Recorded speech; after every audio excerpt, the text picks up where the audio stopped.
Novel Dua Bunga Setangkai karya Jawija, episode 33, Masa Lalu Chris. Baik Tuan, saya akan menyiapkan dia dan mengirimnya besok ke kediaman Anda, jawab sang pemimpin dengan wajah secerah mentari pagi. Sebenarnya dia masih tidak percaya orang seperti Chris akan terpilih menjadi pengawal sang tuan muda. Banyak yang mencari pengawal dalam kurun waktu 1 tahun ini, tapi tak satu pun melirik Chris apalagi memperkerjakannya. Mungkin salah satunya karena tubuh Chris yang terlihat biasa saja, jauh dari kata menakutkan, juga karena dia enggan membuka maskernya. Selama dia berada di kantor tersebut, hanya beberapa orang saja yang mengetahui wajah aslinya. Bukan besok, tapi sekarang, aku akan membawanya. Hah? Sekarang, Tuan?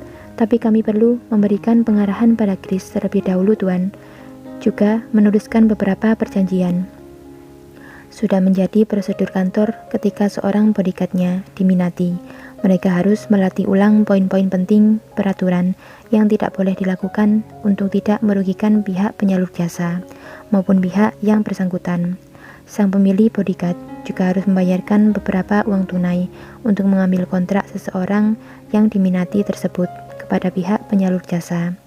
Biasanya, kontrak kerja dibayarkan sebelum bodyguard meninggalkan kantor penyalur jasa. Dan ketika kontrak tersebut habis, maka bodyguard tersebut harus kembali ke dalam kantor untuk mencari tuan yang baru lagi. Begitu seterusnya. Berbeda dengan para bodyguard terbaik yang sering disewa banyak orang, yang diberi tarif mahal untuk kontraknya. Chris adalah pemilik kontrak dengan harga terendah di kantor itu. Tapi sang pemimpin kantor mengetahui bahwa tuan yang akan mengkontraknya adalah orang kaya, maka ia menaikkan kontrak Chris beberapa kali lipat dari perjanjian yang ada. Chris sampai terbelalak dengan nominal yang disebutkan oleh bosnya kepada calon tuan mudanya. Dasar penjilat, bagaimana mungkin dia bisa memberikan nominal berkali-kali lipat dari perjanjian yang ada, bahkan melebihi para seniorku. Pasrahlah, mungkin tuan muda ini juga tidak akan mau membayarnya, dan aku akan terkurung di kantor ini lagi dan lagi. Tapi tanpa disangka, aku akan membayarnya. Sudah mau mengambil cek di dalam tas kecilnya. Sang pemimpin berbinar senang, menyadari kontraknya disetujui dengan jumlah yang cukup fantastis. Begitupun dengan Chris, yang masih kebingungan dengan tuan muda di depannya ini. Kenapa dia tertarik untuk merekrutnya? Dia hanya menelan ludah, menyadari sang bos penjilat akan segera memiliki banyak uang karenanya. Tapi, beberapa saat kemudian, Hanafi menyambung kalimatnya yang semakin membuat semua terbelalak.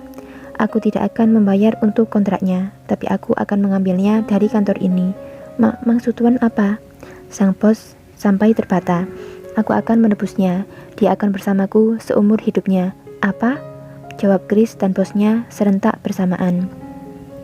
Berapa nominal yang kau inginkan? Aku akan membayarnya. Apa tuan benar-benar yakin? Kau meragukanku? Tentu saja tidak, tuan. Saya akan menyiapkan semuanya. Baik, bawakan semua berkas Chris padaku. Lupakan bahwa Chris pernah ada di sini. Dia milikku sekarang. Harga telah disepakati. Chris serta semua berkas tentang biodatanya, keluarganya, riwayat pendidikan, pengalaman, dan masih banyak lagi dibawa oleh Hanafi. Ia tak ingin meninggalkan jejak sedikit pun. Setelah mengurus selama 1 jam lamanya, Chris akhirnya bebas dari kantor itu dan kini ia siap mengabdikan hidupnya pada sang tuan muda Wijaya Group itu. Chris dan Hanafi pun memasuki mobil, masih dengan mobil yang dikendarai oleh Pak Tono. Mereka berdua berbincang-bincang di belakang. Kini Pak Tono yang terlihat kebingungan, tuan mudanya seperti bicara, bertanya, dan menjawab pertanyaannya sendiri. Ia pun memberanikan diri untuk bertanya. Tuan, apakah saya tidak salah dengar? Suara tuan dan pengawal Anda sangat terdengar mirip sekali.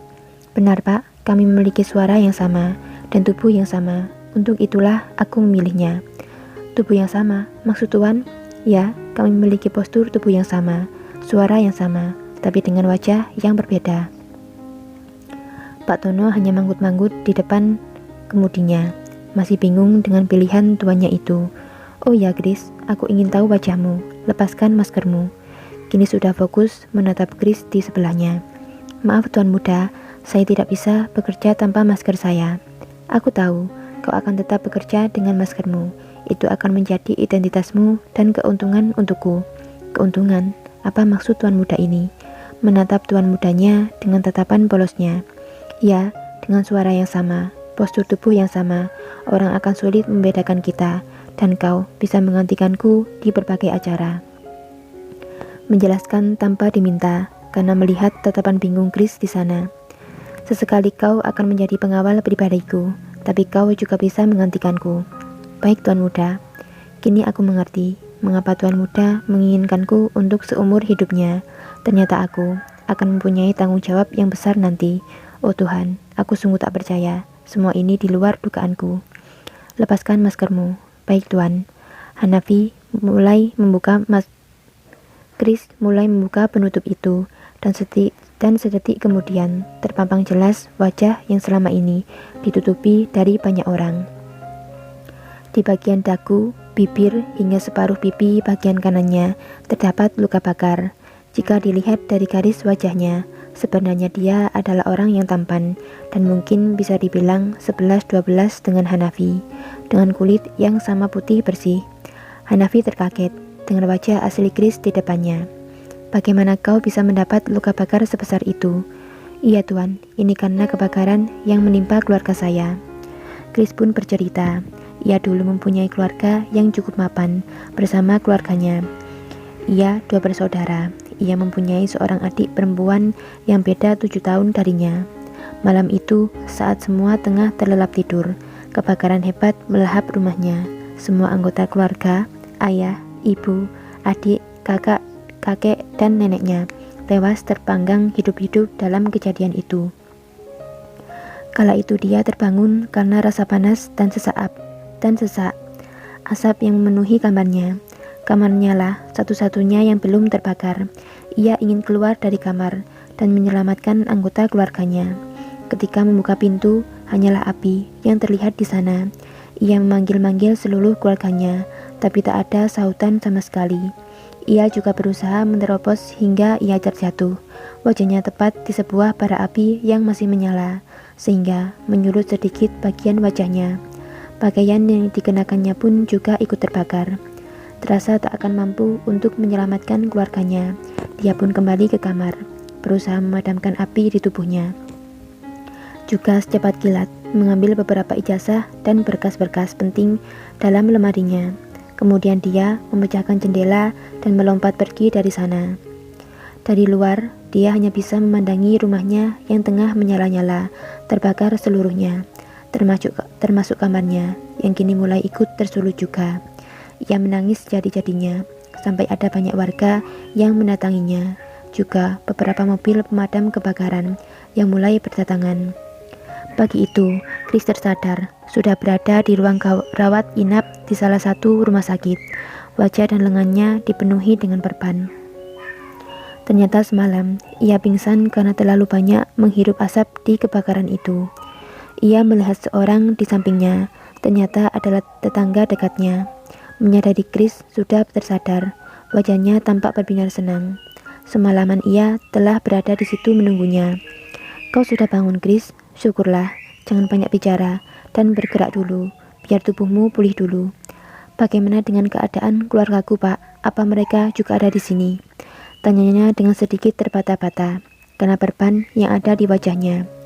Wajahnya seketika berubah sedih, dia menitikkan air matanya. Maafkan aku Chris, bersabarlah, ini semua ujian dari Tuhan. Apa maksud Bapak?